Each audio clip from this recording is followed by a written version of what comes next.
थकप वातना लैसनबा अइसे ngasiди ichanupa aniduna maram oiraga sava pangana aina lenapako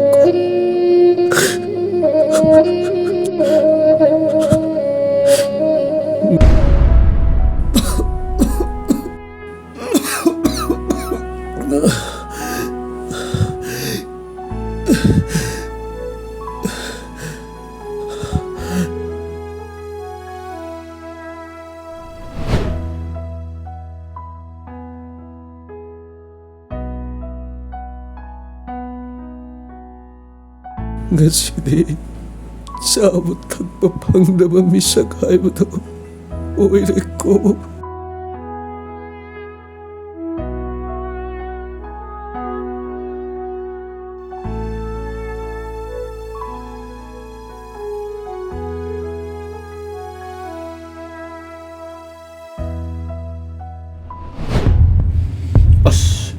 अखोई बाजी म उदना बा हाय इंथोय थोलोने नबो थोड़े थोड़े दा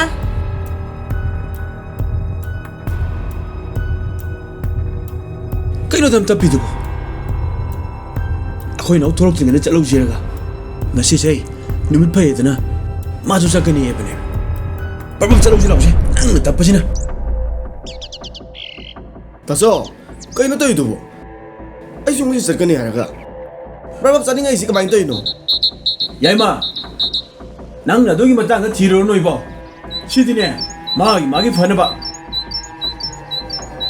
nang chunang na phaine khan bado adum to yam ka shu hai de ko da kaino hai nei jiba khoi chat panu mister na tradi nate tei khoi sibu chat na ngai matam je leitra ja lo ha ha yo inau ai khoi sune ngasi se numi jam phai hai duna chat ke na thok jare iba नाव कोई सुने चटफम थोप दुम चटलु अखोई न चटपदने येपि रकनु अखोई ग नोई गने काइसु पुंदे taso hai su hai bani ngasi se nimi yam phayeba ai su nan dagi ne kothi panji ga yengdana ngasi nimi su dabo ngasi chalodra dine matam ilai lai draba hai yaima ai suni nahandagini kuthi panji gi yengdana ngasi gi phagrabu numi sai asidabu ya mana ngai jani ai ding ngasi jalani lai na thinga su ya roi bo ahal moiraga adu yam gyan ta daba ta chau su chaladi yum ji di kamai to ba akoi ni puna thuaga baji gi di kamai to buno ba wakhan du khara khalo ba ta so is kok tu ta jau ba ta mo sam nungai te da mong mari lami ta de ba itei juni gyan je sungta mak ta wonde khoi na chat panu misida ne nate churu na sinai jibu kai gi no ba inau sune khoi na taw da yeng set ngar poni as tamo sat la silaw se kana de as ta jau du ya roi me boi no hoi sa chilo hey ma nago kai dur ge ta so nang du sike kari gi no nang na ai gi chinta sang kumiji kari gi no nang na gi chinta kum sikari gi no nang he inau nang ni nu pa phajilo ne na wa je phajalo ne he ayi gi sha sing se amung law na ramane tawrisu ngaya le tan khana chen ne tawrisu kari no ne ai bo le kai mamang si da makhoi karim te ikai da tawrisu hai achoba kari no ha na khoi ne tawrisu kari no hai ba na khoi na pa me bi kari no hai ne le kai mamang si da ipa bo yo la ke hai na tro ha na khoi na pa me bi ai bo hat pa na tro ha asmaina ne le kai mamang si da asum ne hinga da bo ki saruk ko dina hai na khoi ipa bo halu ne na khoi ne jumma che thadok tan tat ke da bo ra bodi na khoi ne jumma che thadok tan tat ngai matam da ne ipa bo han halo say hello say yaima hello na pa ai ba na hello as baje dang do se Pagi yaima Pagi yaima Nangum tadinay ko kayo bagine Yaima Ay Pagi asoba Yaima nasat karabaso Nangdi yung masitadok to nasat kinim ko Pagi asoba Pagi karkalo ko Pagi mo Ay ai sagi kong konduna hajarine hai cha thoi be baji la bo au lai lai lai sen yaragadi sanu pamadi mo puduna chapi kinu ko mapai ki sukar khanbi ko sen iba masi de na ngam nate ngang sing yo wakhal tare bai masi de bai ai ka shu thodo ko comment pin ngai le hai ibema ai gari manung de le magi ko hoi baji hai ipa na thom magi ko lao lao lao no shu sen baji ko je thola de ne pa ke so ba kai to shi bo mi pa ke so kai ba lo re apta to se sagi ko se baji kong tan konduna do pa na hajari masi hanu basi siam dai sida kai sa ge na kino ipa ke chauwa ipa ke chauwa Ibagi bungo Ibabu kari tauduna laigane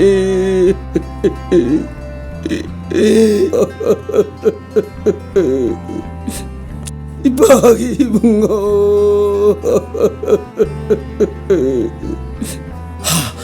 Nukai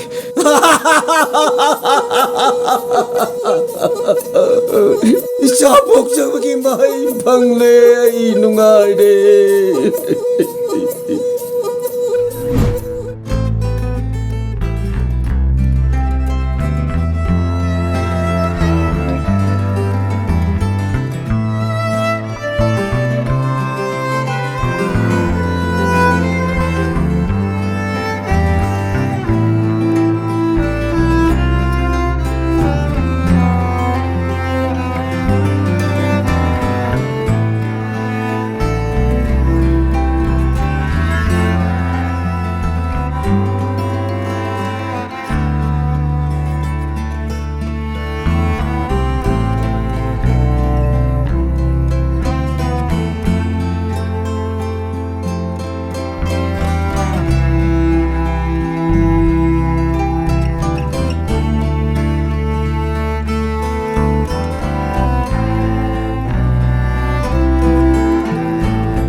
Sasa, iparalan mangaktan ini, Sasa. Bali, dan bagi, gerbang tu selagi kena lagi aku. Mana sini memang dah sekali gerbang saya nak cari gerbang. Mana jangan kamu kari ini. Sini kan ada. Kamu kari ini masih ada. Nati, Sasa. Iparalan ki mangaktan iko, Sasa. Kamu kari ini masih ada. Kamu kari ini.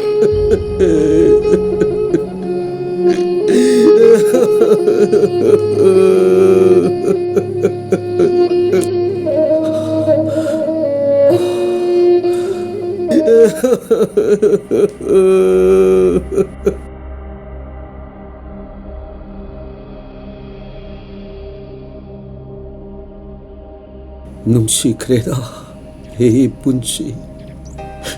Ngasidi, aigi punsi. Yasan iko. Mapol thongna tapna mangkraganiko. Aina ngasi thangliba khongthang asina mikupsiga punsigi aroiba khongthang haibado oiragiko.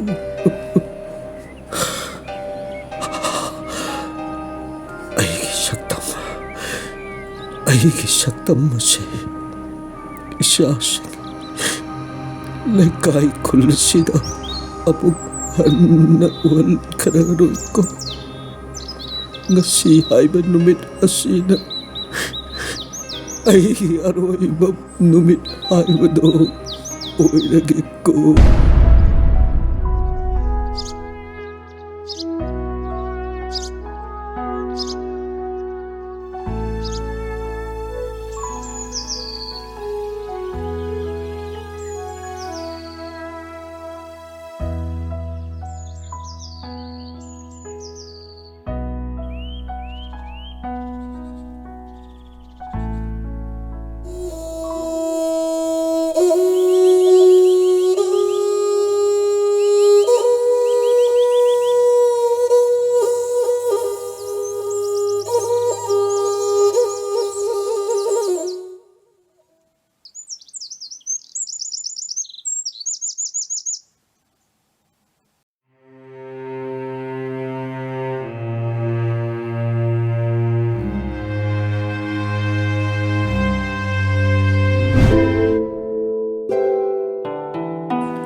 ꯑꯩꯈꯣꯏ ꯕꯥꯖꯤꯅꯦ heli ꯊꯣꯏ ꯑꯩ ꯍꯪꯒ ꯂꯩꯇꯦ ꯍꯥꯏꯌꯨꯀꯣ ꯑꯩ ꯂꯩꯇꯦ ꯍꯣꯏ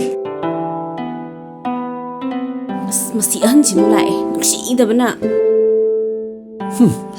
ꯇꯧꯔꯤꯁꯦ ꯃꯁꯤ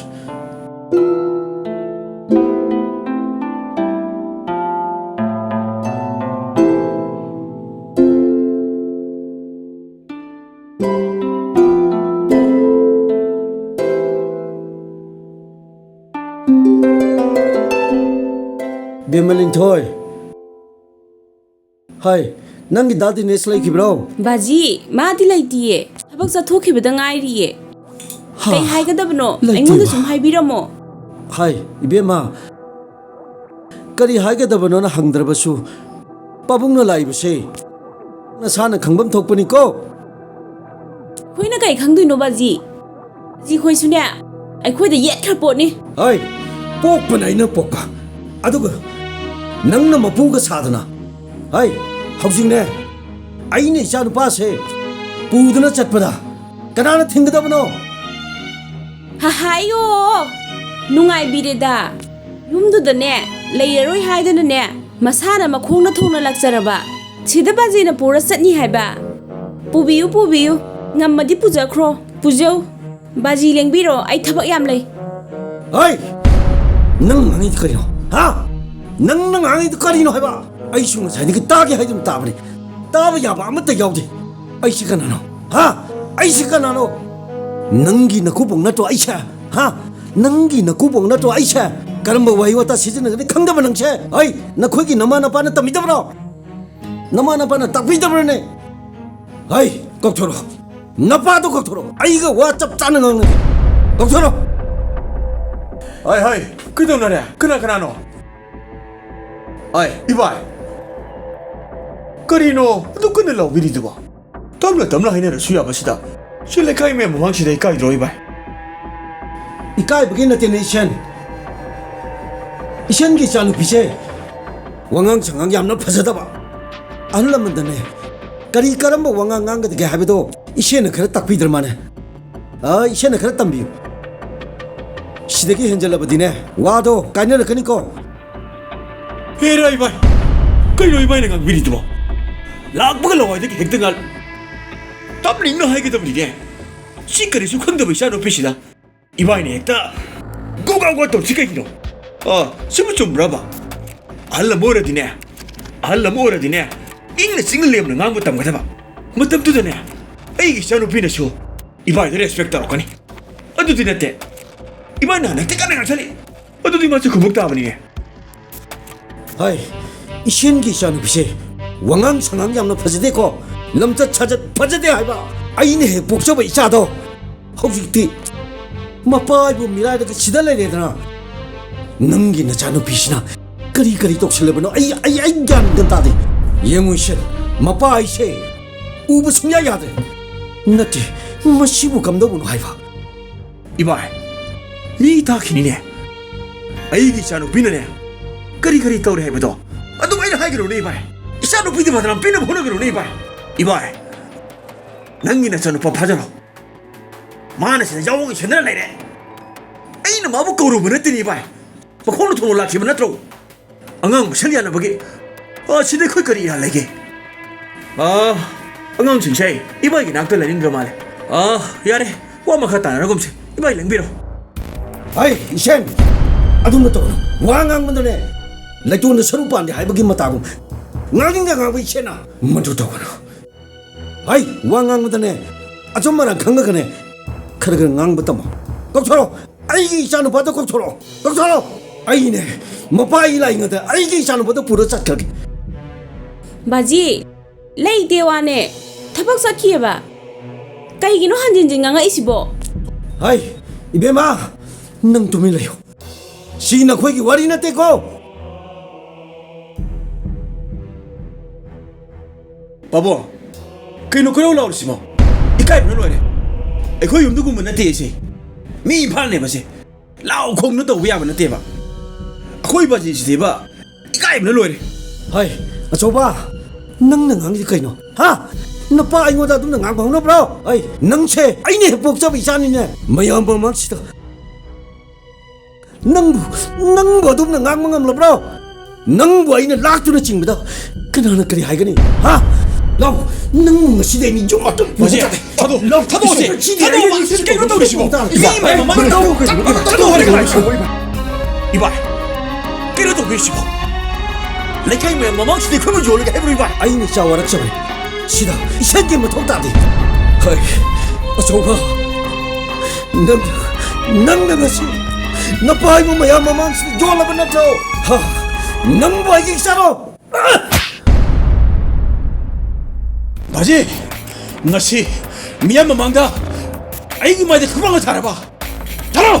짝짝 달아. 아무나 달아.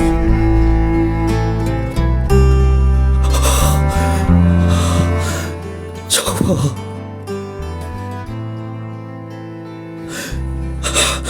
achoba nang na si bawang pai na ilabako nang boy pa na chaw na ba yolam ki ba na ipa na kaya ki matekwa ki ano nang kang na ba ko hojikti nang pangal chaw ba sare pare hai na ba na tra baba sa pumangam la ba na tra halo na pai bo halo 맞지? 야래.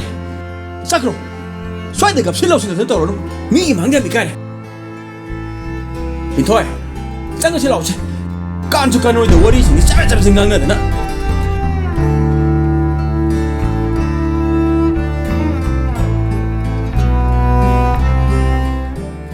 이봐. 시디. 아니 중간 만났대. 안강생 지기 wakal 하이브도 따래. 아이수 오피스 가도 몰래 이봐. Manong tu kaki nu kita lo cenjaro ke? Iba yang teng lagi hoki draw. ise nang chon na cha pok li bani ko kaya to wakan ta kidar ba isha no ko mapai kari matan no si dar ba ko iba mo iba ya choba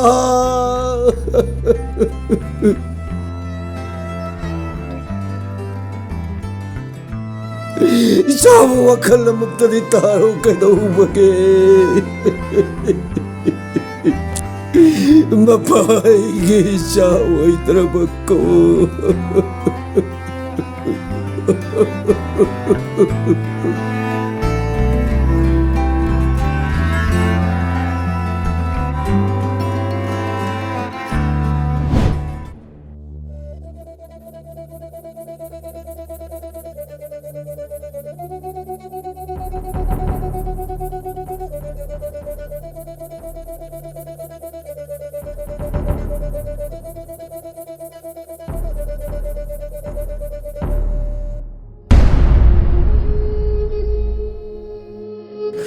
mayamda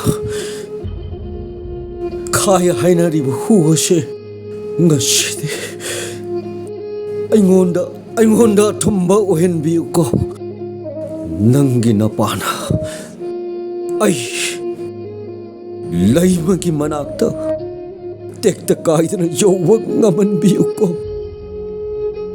ai hingmada matak chadraba ai ngasi hai bedum ichia aigi punchi ache aroi ba oira kiko